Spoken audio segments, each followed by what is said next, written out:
Hello, everybody. Welcome to the Clusterfuck Podcast, part of the MHRT Network here at Center Ice.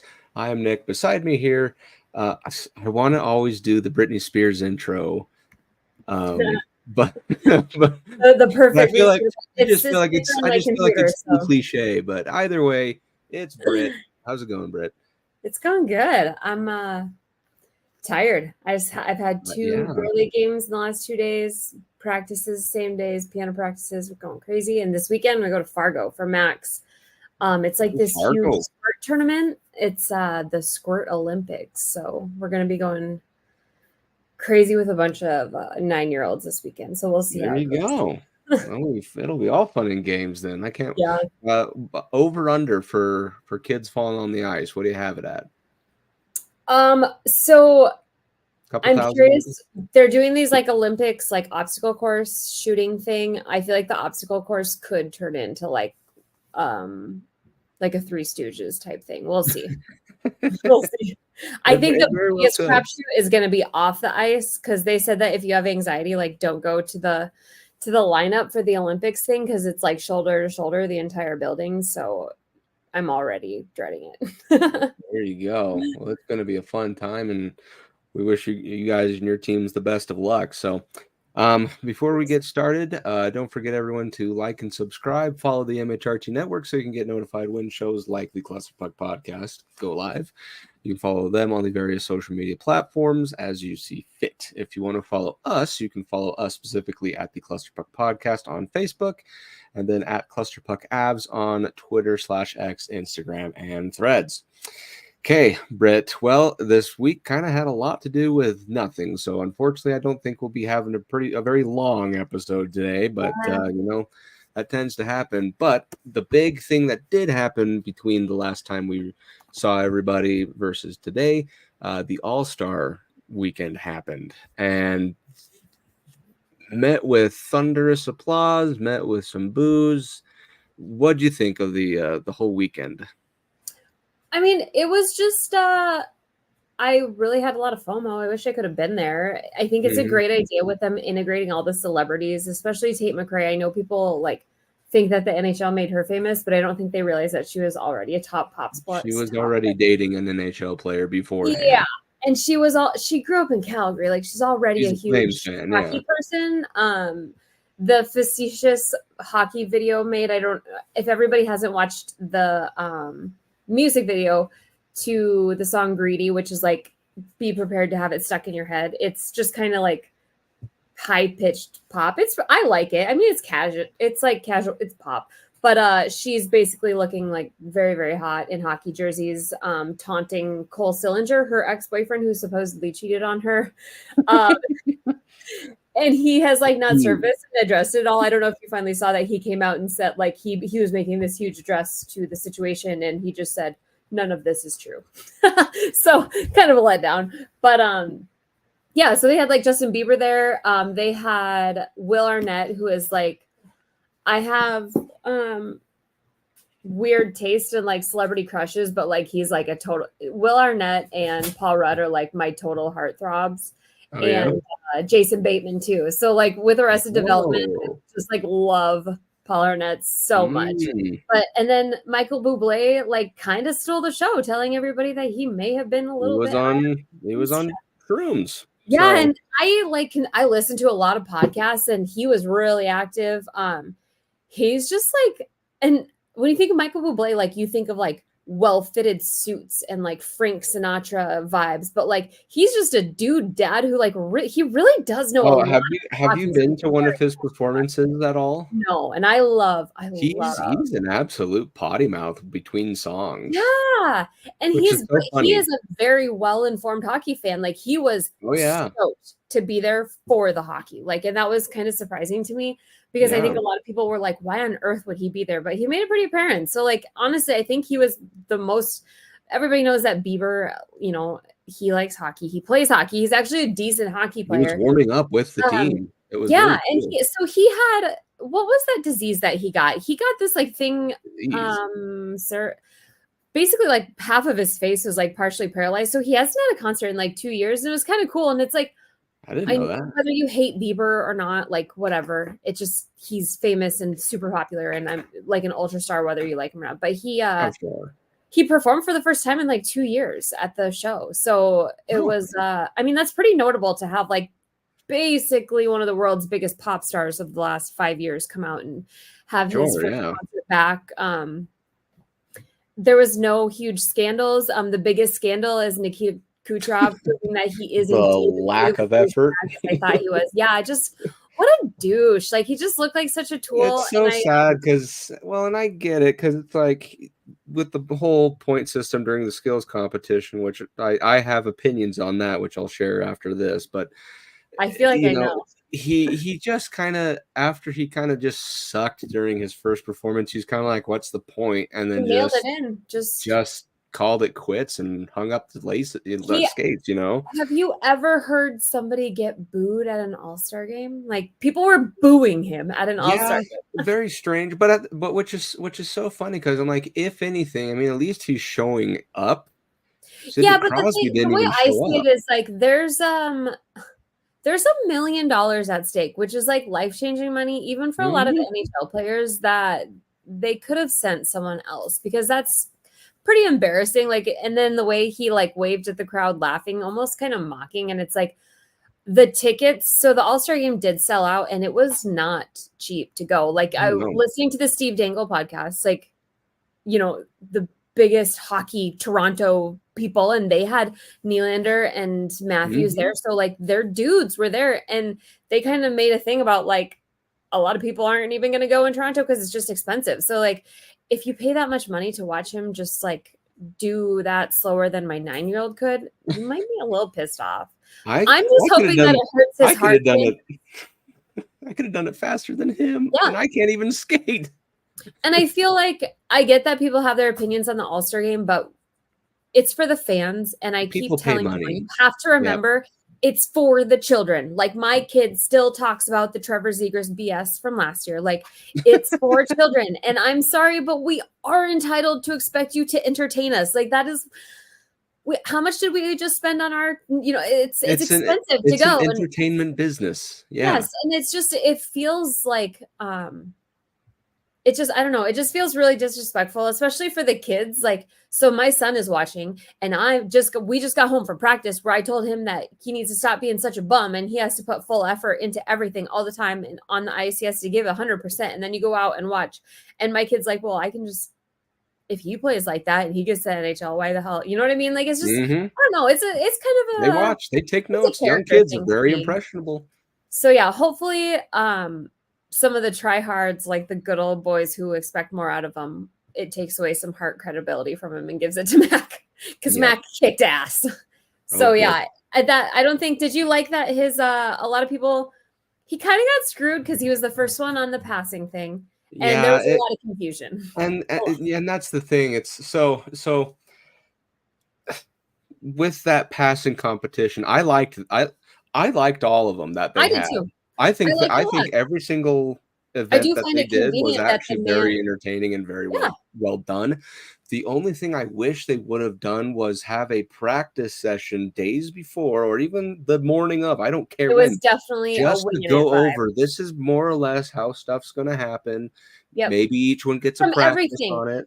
Even with like the draft, none of the guys like looking at the camera or the podium or talking. You know what I mean? Like it felt less like composed than my Musketeers. I mean, and that's the thing. It's not scripted or anything, and that definitely showed that it was all raw. And they're not actors or performers. Yeah, or like, but at the same time, it's like you could have had some type of like a rehearsal or just something, you know, because it shouldn't. And for Connor McDavid's sake, you need to know the names of the people you're drafting. Hashtag Sam Bobrovsky. Well. Connor McDavid. But it's amazing how when you pick all of the contests, you win the whole thing. Isn't it wild? Yeah. Well, and so, okay. Are you ready for me to get on my soapbox about this? Do it. It's annoying the crap out of me. Two things. Well, first little honorable mention note. It really was the Connor McDavid special where it was like you're just trying to beat him. Yep. Right. He was going to be the front runner, no questions asked. Right. So for Cale Makar to come in second, for Cale Makar to come in second, I mean, I'm impressed. But anyways, so soapbox time. So the two things that I didn't like about the skills competition were, one, only a select number of the all-stars got to participate.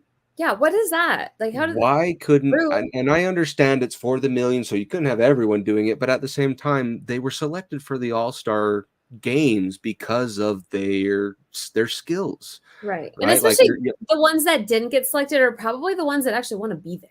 And that's the thing. It's like your Tomas Hurdles, your Oliver Bjorkstrands, all of those. They're the ones excited to be at the All-Star game, and all they get to do is the shitty lame part. Like, exactly. So it's like, I don't want to say it's necessarily a waste, but it's like you have time for your team to showcase its talent. These are the players that we can produce, that type of thing. Especially when, like, I like the idea of bringing in, like, the ringers. Like, there's always those random guys that can do one thing really good but aren't an all-star, like that, showcasing that kind of little stuff.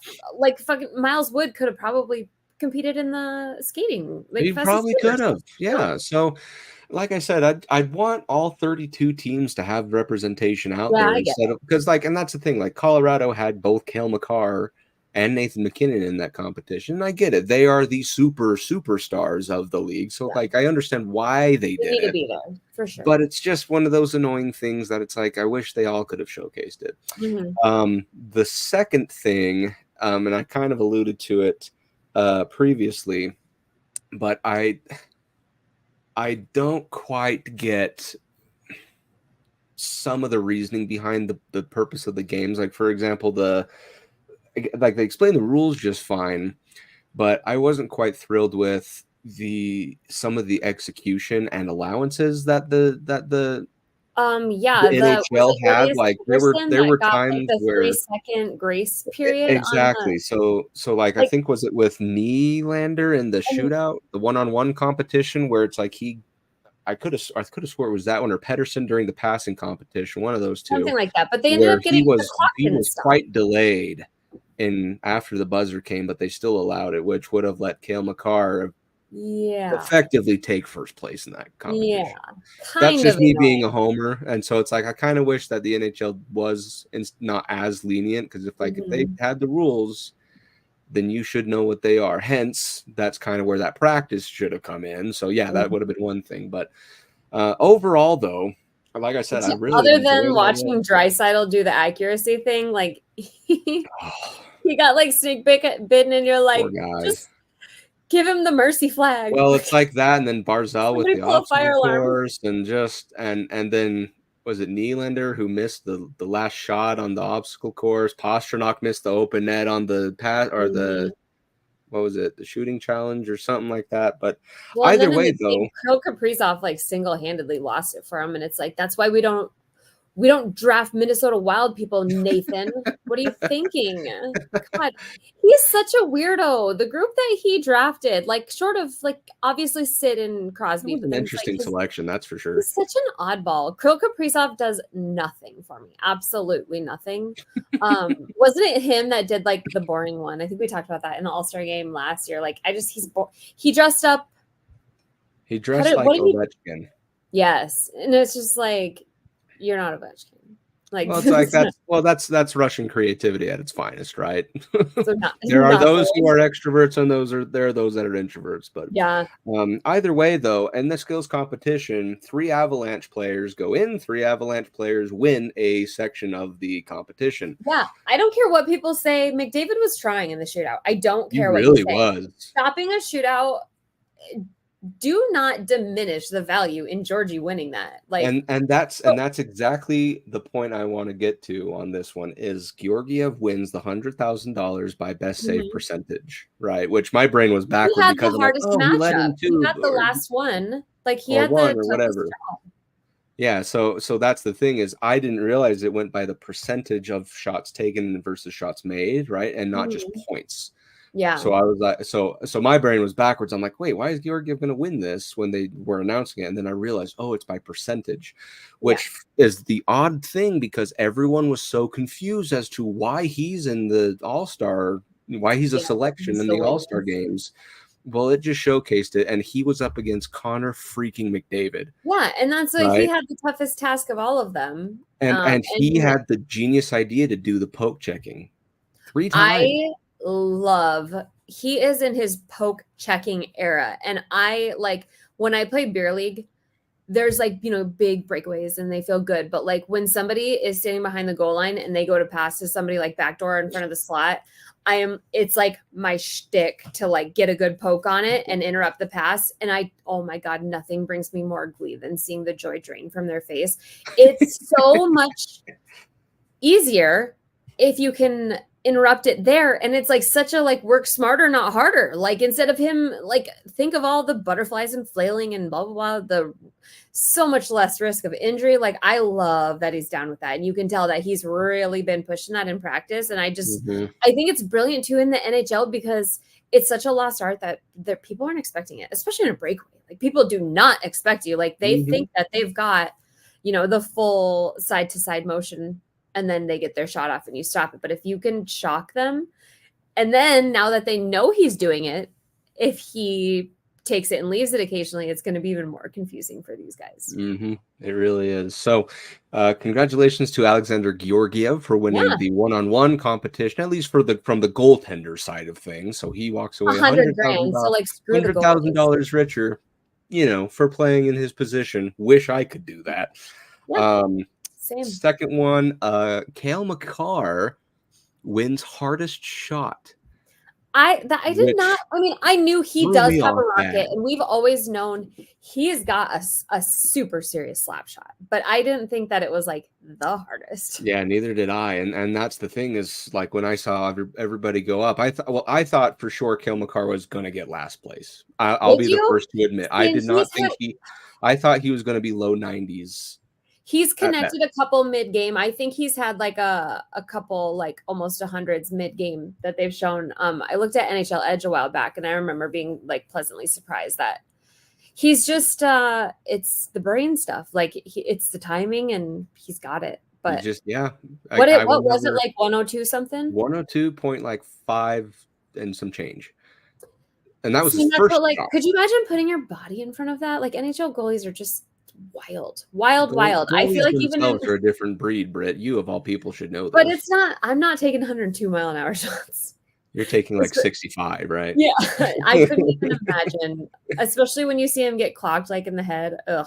Yeah. But yeah, I thought for sure Elias Pettersson was going to win because he won in years past. So I thought for sure he was it. Yeah, and we anticipated that Cale would rock skating. Like that's exactly it. Like I thought Makar was going to do better in the obstacle course, which he took second in, which is respectable considering Connor McDavid was also in that competition. But for hardest shot, love Jeff Merrick has recommended multiple times doing a backwards skating contest, and I think it's brilliant because that's like a really niche. Neil Makar has kept up with like McDavid. We've seen him keep up. He skated as fast as McDavid backward. Yes, and that's incredible. Like which that's is amazing. Really, really impressive. In a playoff setting, no doubt. But either way, Makar with like we said, 102.5 something wins the hardest shot competition. I will never doubt Cale Makar again. With anything. I've been put in my place. So congratulations to him on that one. And then Nathan MacKinnon, after a scoring review, wins the one-timer challenge, which that one-timer challenge was a lot of fun just watching everything. But boy, howdy was this. I would have liked to see Mikko doing that. That's the one thing I was thinking. I was like, I bet you Ovechkin would have done really well at that one. I bet you someone to the likes of Ovechkin is just what a spectacle. Like when you just think about it, just takes. But it doesn't surprise me that Pastrnak was also right up there. Almost in first, he had it until they looked at it and said, "Oh, well, one of them actually came in this one. We scored it wrong," and that's what gave Nathan MacKinnon the win. But either way, I knew Pastrnak was probably going to be the biggest threat, so to speak. But congratulations to Nathan MacKinnon. We've seen him do it during the games, during the season. He has totally taken on like that Ovechkin status, like where he's standing there. Right he's in Ovechkin's office too. Yeah. Yeah, he's honed in on that hard. I love it. I love a good one-timer because it's either going to usually be like a goal or a beautiful save. So I'll take either one. So that was the skills competition. So obviously Avalanche been showing out and showing up for a few of those events. And then we had the game, which it's like, well, you had a lead, you lost it, and you don't get to play in the finals for the how many times in a year or in the last however many years. So, and the jerseys, Brit. I love them. I want a Piss jersey. I'm glad that McKinnon is wearing yellow because I will be ordering myself a P jersey. Oh boy! As soon as they go on sale, because nobody else likes them. We've already seen them love it or hate it significantly in price. What? I will say the All-Star jerseys, we've seen them already drop significantly in price. Oh, and I loved the Breezers too with the shooting star down the legs. Love it. Yeah. Love so it. With the full uniform, they're better, but they're still, out of all the jerseys that have been released, they're last year's was peak. I think we were peak last year. Last year's you cannot. Yeah, last year's you can't compare. And then I love the orange and black, which that was quite a while ago. That's like, again, I don't even remember who the notable person is. There's a picture but I like the black and orange. Yeah. But at the same time, like I said, there was 4 of them this time, which hasn't happened all too often. So that was a nice throw. But the team itself, like we talked about earlier, the drafted team that we had, not, all fine, great players. But at the same time, it's like you guys had a 2-goal lead with like a minute and a half left. Well, and it's also weird that there was only like 4 defensemen in the whole thing. So yeah, that's and it's I don't know, it's dumb, weird. And then McKinnon being paired up with Tate McRae is so funny because they're so polar opposite, and everybody else is. All of the other 4 captains, Hughes, McDavid, everybody kind of like resembled their captain a little bit, except Tate McRae is like the absolute polar opposite. Did you see the one where Nathan McKinnon handed Tate McRae a signed jersey that had McRae on it and 24 for the 2024 All-Star game, and it's signed? Mm-hmm. It was one of those that watch the video and you're just going to say to Nate McKinnon, you're going to be like, you're so freaking awkward, bud. Like, and then there was like an interaction with Kale too, and Tate McRae is like, Kale is such a dork. Yeah. Whereas like Nathan was like, we got you this. Thanks for being our cat. It was just like, do you want me to sign it for you? Give it back. So he's just like, yeah, we signed it. So thanks. And so here's it's just one of those you get secondhand embarrassment, but at the same time, he's not like, you don't have to be a social butterfly to be a hockey player. And I think he's like engaged or dating long term, so he's all good. He doesn't have to. Yeah. So he drafted Oliver Bjorkstrand, Elias Lindholm, Travis Konechny, Jeremy Swayman, Tom Wilson, Sebastian Aho, Kirill Kaprizov, Georgiev, Crosby, Makar, and McKinnon. I mean, other than the same dudes that I pay all of my attention to already in Georgiev, Crosby, Makar, and McKinnon, I could not give a shit less about. I think he drafted the most unnotable team humanly possible. To be fair, though, he's got the most mixed bag when it comes to divisions and all I don't know how everybody else played Homer.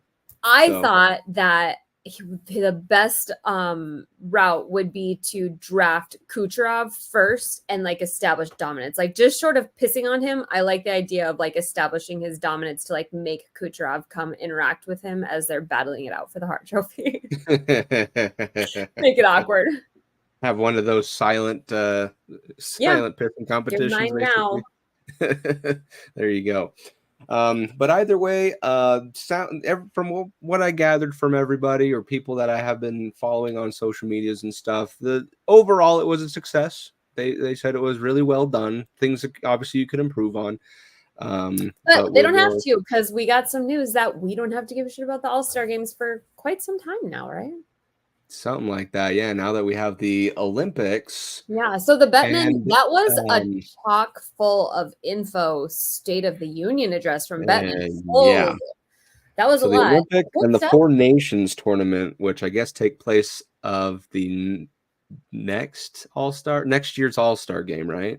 Nope, no more All-Star games. So it's just no more All-Star games. Olympics, it rotates with the Olympics. So we'll have 2 Olympics 4 years apart. 2026 is the first Olympics, Yeah, right? 2026, And then 2030. 2030. And so in between we'll have the 4 nations, which is cool, but is also like we're not including some of the best players in the world. Yeah, because like maybe we should Pasternak, have more than 4 nations. Draisaitl. Pasternak wasn't too thrilled about it. Draisaitl probably wasn't too happy about it. So it's like, which they shouldn't be. We're being deprived of. Yeah, and I get that's where most of the players are from. If you go to the NHL player list by country, it's Canada, US. But the guys that make it out of those other countries are like the anomaly, like superstar. And you're absolutely right. And that's the thing. It's like you have so many other great players from representing all these different countries. It's like, do you think so for anyone who didn't listen, North America versus Europe type deal? They're doing a 4 nations tournament in lieu of the All-Star game. Because what people want to see the best of the best playing the best of the best. Like in mixed bags, so we can see people from countries competing against other countries.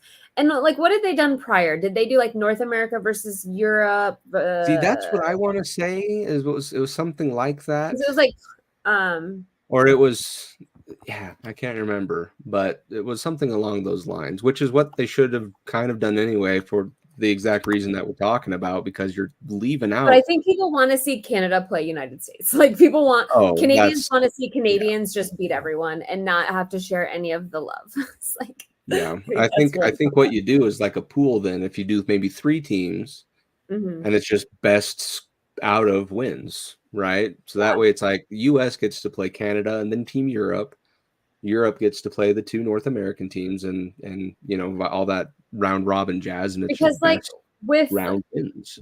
With the Olympics and World Juniors and stuff, they've been deprived of a lot of the NHL players. There's a little bit of the tainted opinion on US winning the World Juniors because Canada, they're just like, well, if they would have had their superstars are in the NHL and did not come back. So like guys like Bedard could have still played in World Juniors. But at the same time, Canada lost. Yeah. They got beat by the better team. Like, so it kind of puts it more on a level playing field where, it's established everyone can go that belongs there, I suppose, all the NHL players. It's going to be 4 nations will face off, will consist of a total of 7 games played during a 9-day period from February 12th to 20th, along with 2 practice days. February 10th and 11th will be held in 2 yet to be named North American cities, which I think they ended up naming, was it Boston and Toronto? I believe that's right. Which so that's fine. I just think the All-Star game, they should have stuck with it in the warmer weather places because I do think that's totally a thing, like making them go somewhere cold when they were all planning to go to. Well, see, that's the thing is that's kind of why I liked this particular All-Star game, because everything was in the arena. Yeah. Right. See, I don't know. I liked Vegas and what they did, but at the same time, I'm like, it does. I like the Bellagio bull crap, not in a practical sense. I'm too practical. Not when there's $1 million on the line to make it as like goofy, and because nothing was really established that mattered. So I don't know, but I'd rather watch a tournament. I think eventually we will get rid of this, and I think we'll move into some kind of in-season tournament. And I think I still think, like I said last week, make it valuable by adding some kind of home ice playoffs winner. I 100% agree with that still. Yeah, I think there's got to be some not something that exactly like flips everything on its head, but something where it's incentive enough for you to do, but put your effort into them. But doesn't change the whole scenery of the playoffs. So they'll return to Olympic participation starting 2026 in Milan, Italy, which love to go to that. And then again in 2030, with the host for the 2030 Olympics expect to be chosen later this year, which aren't they discussing Salt Lake already again? Salt Lake is 2034. And 2030 just got awarded to Nice, France, if I'm not mistaken. Ooh. I'll go there. Yeah, so if you want to hang out in Monaco and just take a little jaunt over to Nice, let's see. So the 2025 NHL 4 Nations face-off so they'll do that in 25. I could have swore it was Nice, France, but I could be wrong.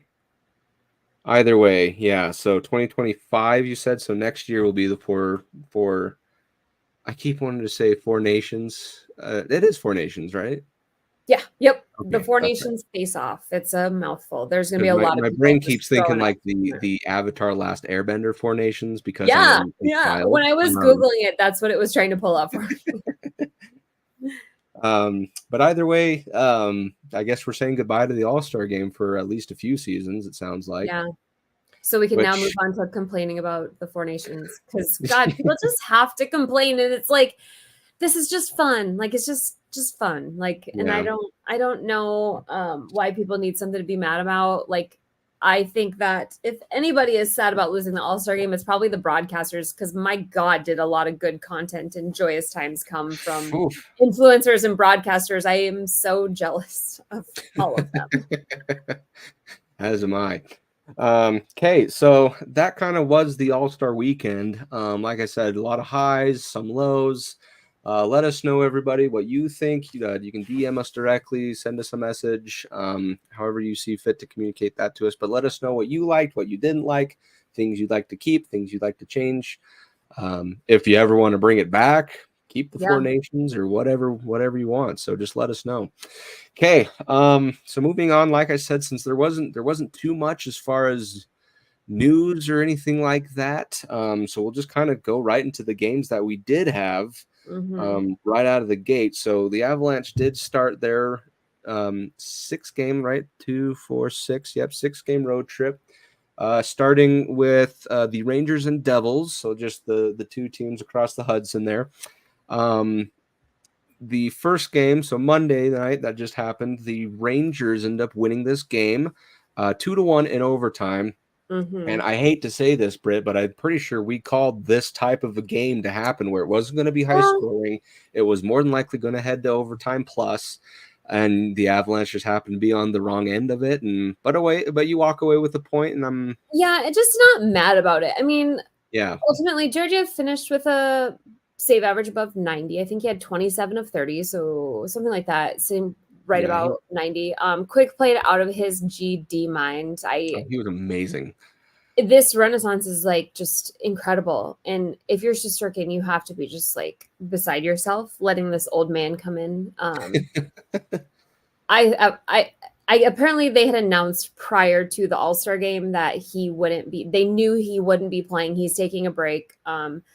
I still think it's kind of a pansy move. I think that they didn't want to wreck his mental state even more by putting him out there and losing to Georgiev. You know what I mean? Because it was that first Rangers game. Like I'll always remember how like emotionally in that shootout. I think they just want to just be like, we're not even going there. We'll put Quick in, and Quick has been so good. People are suggesting that he's considered the starter at this point, and Rangers fans get real pissy pants about that because they have a lot of effort, like emotional energy and expectations invested in Shesterkin. But I know. Yeah.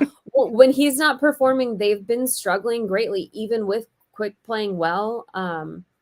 But it is, as much as I don't love the Rangers, it is kind of nice to see Lafreniere kind of finding himself because they were really crapping on him. You know, I think, he was on the trade block this summer, wasn't he? Yeah. And they didn't get anything. His name was thrown around a bunch, but he's really had a little bit of a resurgence to where he's at least established himself as a solid second liner, if I'm not mistaken, at the very minimum. But at the same time, this game, like we said, low scoring, went to overtime.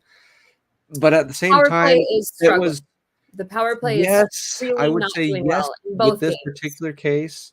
But the whole game, it was definitely a skills showcase, not a lot of action. It was very pedestrian when it came to actual action. It's not a notable game, really. It was not very notable. It was all just very, very technical, which was all very well done. Don't get me wrong. Goaltending was phenomenal, and all the technique was sound. But that's kind of what made it boring, is that there was no flaw, there was no personality and flavor in the game. It didn't leave me upset or happy. I'm fine getting out of there with a point. It feels more disappointing, I guess if we're ready to move on to the Devils game, let's move on to that. Losing the Devils game makes the Rangers game feel a little more disappointing. Had we got a point or a win in the Devils game, I wouldn't care I would continue to not care, but it kind of sucks now that we lost the Devils in regulation. So then it's kind of like, damn, wish we would have gotten those 2 points, because it's not getting any easier. Like as the week goes on, the Devils game was just you had a comeback that just got wrenched out of your hands, and that's kind of how it, sometimes that happens. And with the New Jersey team that was desperately looking for a win, they were able to seek it out. But it was in net, so that is worth mentioning. Ononen was in net. He didn't do 2 of those. That last goal should not have been in, and we also had a goal called off that I don't. And I'm a goalie. I'm always on the goalie side usually for interference, but that goal should not have been called back. If you're pushing somebody into your goalie, then that's on you. And so I mean, essentially that game should have been a win if we went without, if Ononen, it would have changed the outcome for sure. He looked okay. I think more so it's not like a super pissy pants loss. It sucks to come back, to put that effort in and come back and then to lose. But just kind of more reassurance that Ononen probably isn't going to be it, that we can't lean on him. And that kind of really makes you feel like the priority needs to be a backup goalie prior to the deadline, like tomorrow.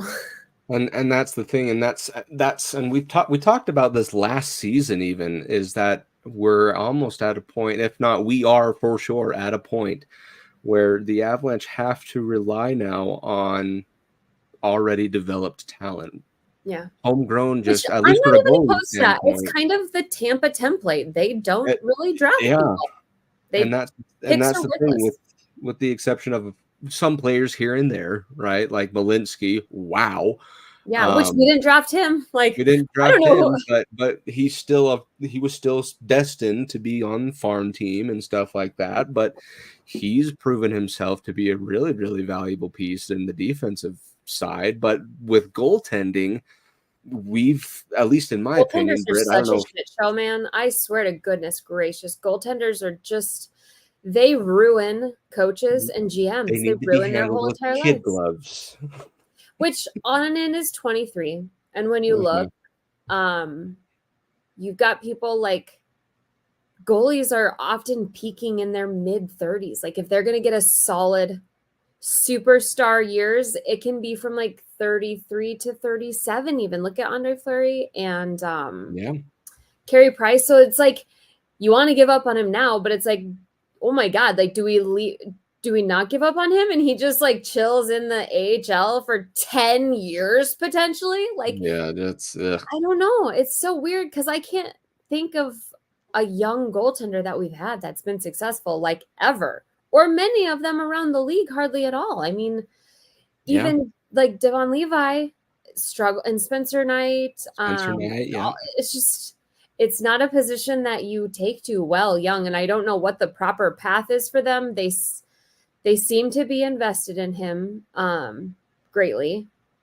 And the problem is next year he will have to pass through waivers should we bring him up and down. So we won't get these little tests. So I don't know. It'll be interesting to see.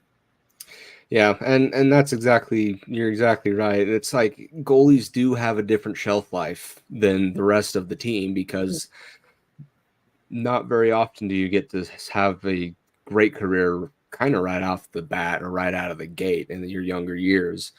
And that's the thing, like I was saying, it just feels like the Avalanche are at a point now where they have to rely on seasoned or at least experienced NHL players to be that role, whether it be by a starter or by backup.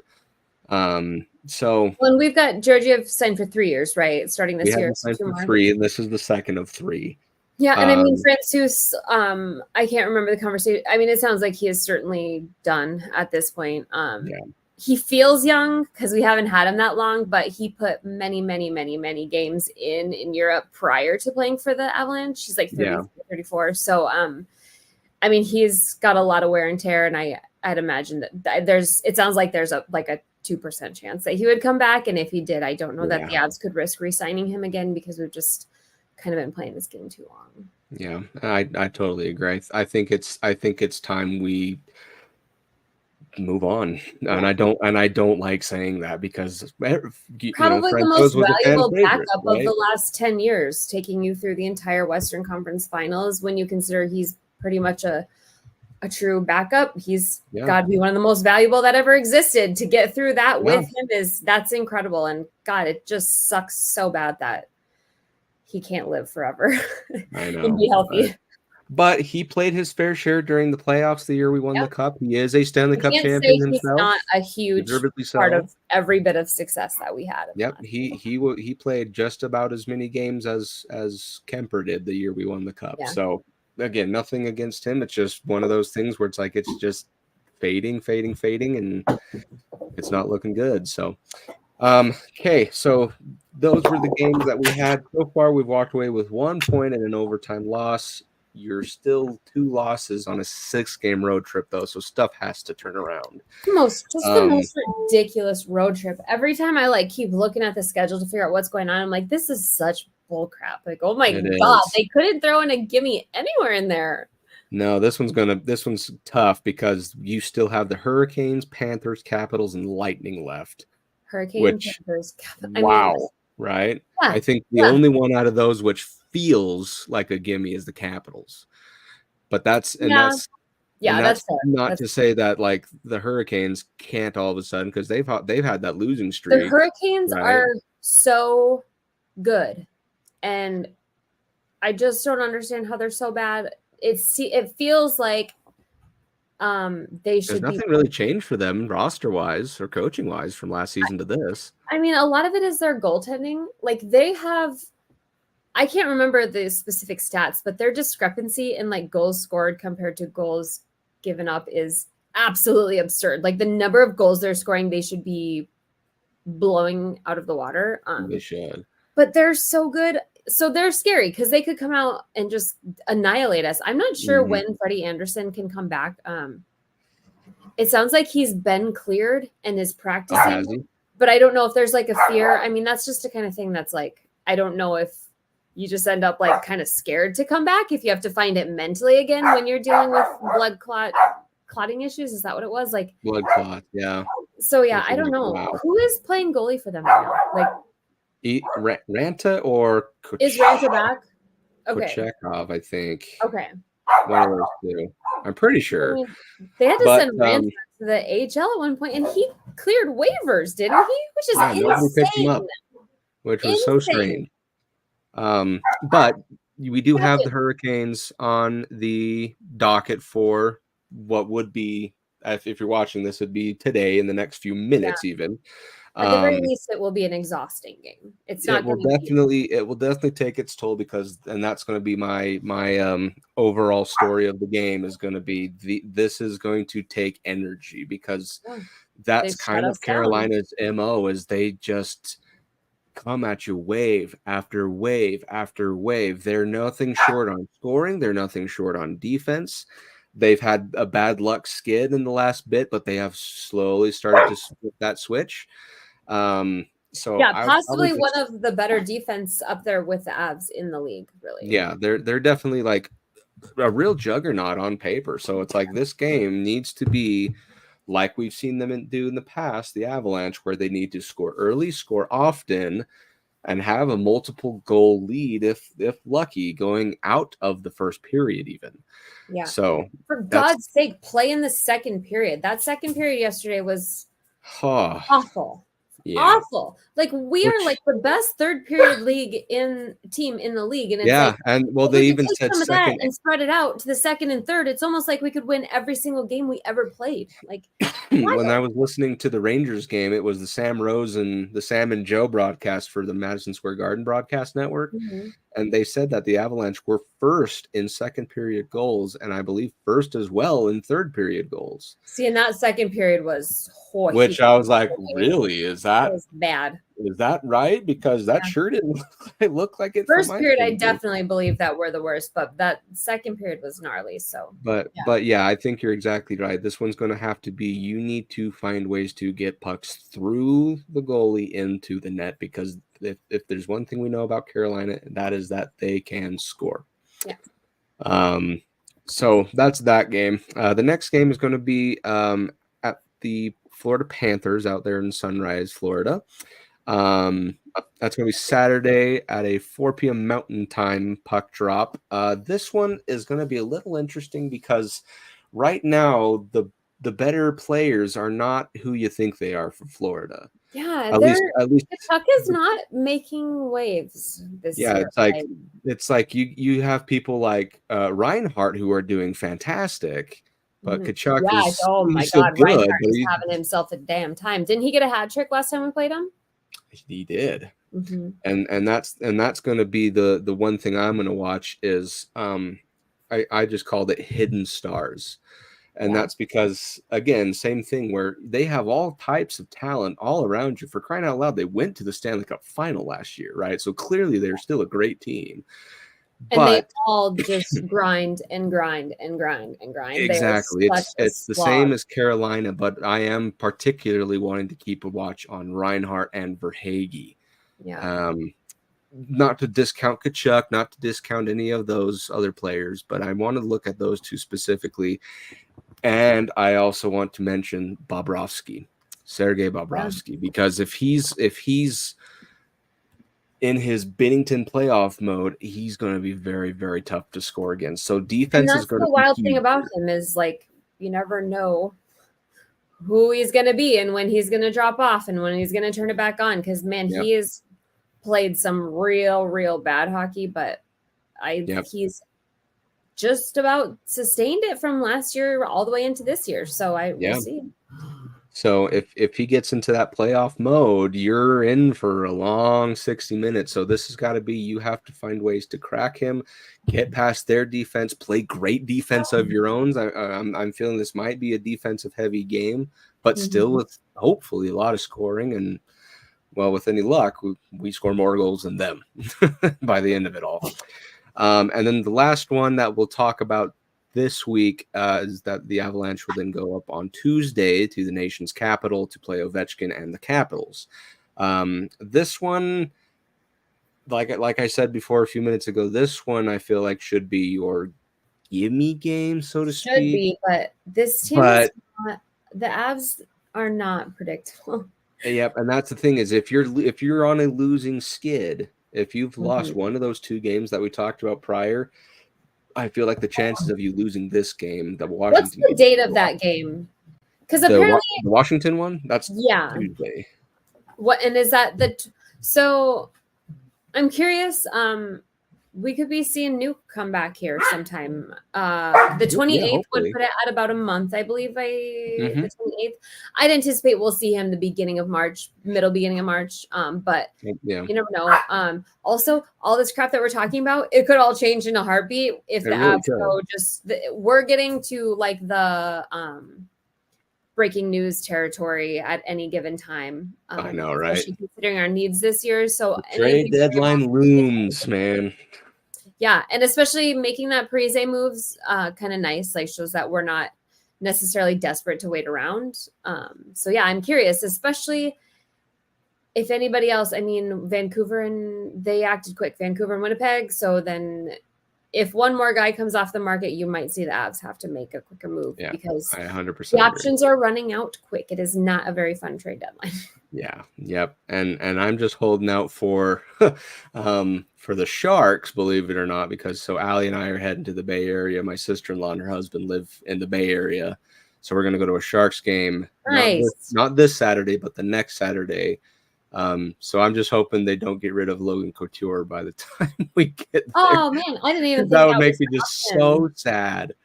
Just because that was like one of the reasons I go, because he's one of my favorite players, right? But cross my fingers. My kid is convinced that Trevor Zegras is going to come play for the Avs. I'm like, buddy, he's hurt. Like it's not going to happen. Just tell him yes. Just tell him yes, so he can believe and dream. He also thinks that if he doesn't, he'll go to the Hawks, and I'm like, oh, there you go. I can mentally handle that. Yeah, we're Hawks fans in our house now, unfortunately. Oh yeah, yeah. Just Matt loves Bedard. He's all about Bedard. Oh, that's. He wants a Regina Pats jersey now. I'm like, dude, really? Slow down on the YouTube highlight videos. There you go. There you go.